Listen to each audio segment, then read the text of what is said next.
There is a tendency among the old to think of the past as some idyllic country to which they can never return. That everything was roses and chocolate and the summer sun never set on their adventures. Of course, this isn't true.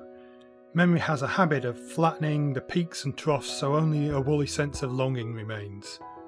I remember the 80s firsthand, and although there's a lot I like about it, I know full well that when I was in it, the world wasn't the candy-covered day-glow fantasy portrayed in shows and movies. In fact, a lot of it was downright boring with moments of global existential dread. When you've been a gamer for a long time, it's tempting to think that things were much simpler in the past and therefore better. That's not true in the majority of cases.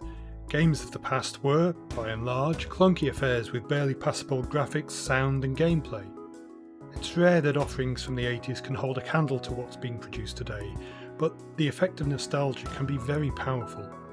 The way games weave themselves into the tapestry of your life means that they become subject to the same fuzzy effects that occur when we think about songs or TV shows from our childhood.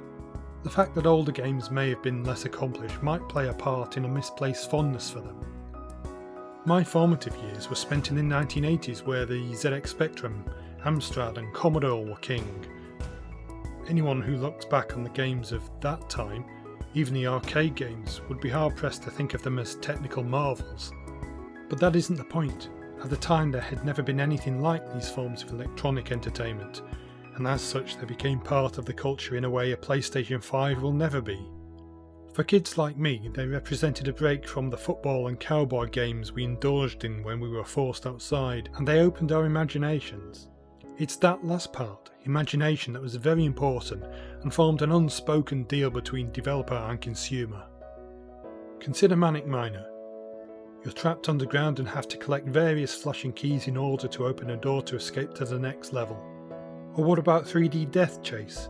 A game where you're on a motorbike zipping through trees chasing other fleeing motorbikes. In the first instance, the craziness pours out of the screen.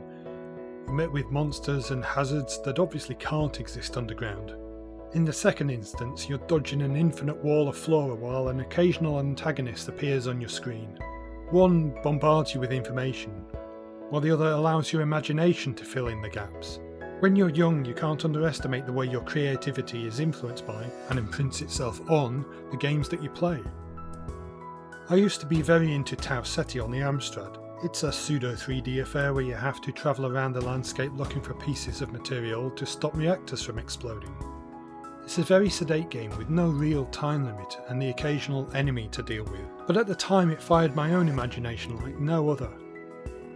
Being stranded on a perilous world far from home with a day-night cycle, looking up to see the stars, travelling between different cities that were, to be honest, virtual copy-pastes of each other, felt like freedom from everyday life.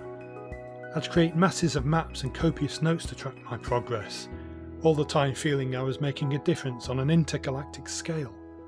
If I tried to play it now, especially having experienced No Man's Sky in VR, it's a very difficult ask. It's definitely atmospheric and it gives off the feeling of isolation, but the controls, speed and lack of variety make it hard work. That being said, the version that I replay in my head from over 30 years ago is still refreshing and exciting. That's not to say all games have aged badly. For every E.T. or Pit Fighter there's a Tetris or GoldenEye. Games that have aged gracefully because of their gameplay or story, or even because they were the first in their field. Space Invaders will always be Space Invaders.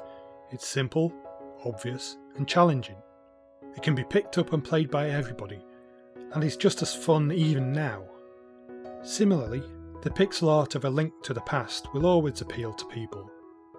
The gameplay is responsive and the underlying story is both complex and affecting, showing that technical limitations are no impediment to epic scope in the hands of a great developer.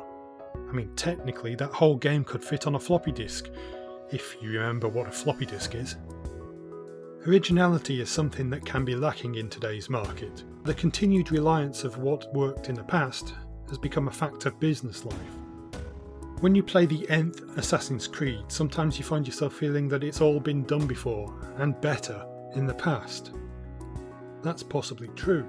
Early games in big franchises are a lot freer than their later entries, so can show more creative spark. and I'm intrigued to know what 21st century gamers will consider their touchstones when a lot of what's on offer is very similar. That's not to say all new games are derivative. In fact, the best and most creative output appears to be emerging from smaller studios who don't feel the pressure to follow the pack leaders.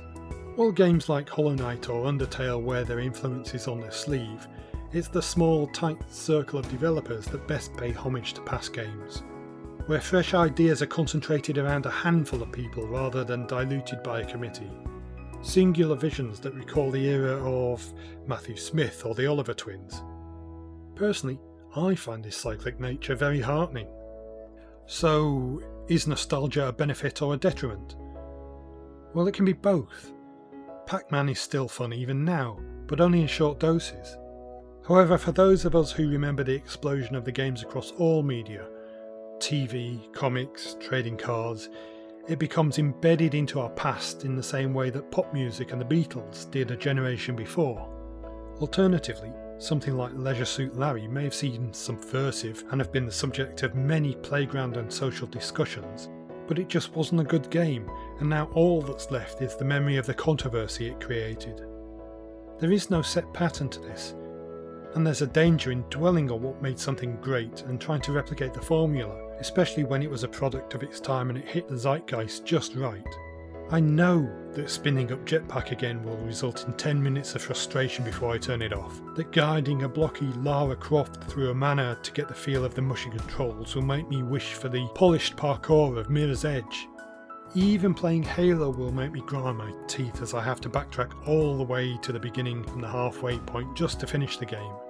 Letting nostalgia inform and not dominate your outlook when you're developing or playing games is a tricky line to walk.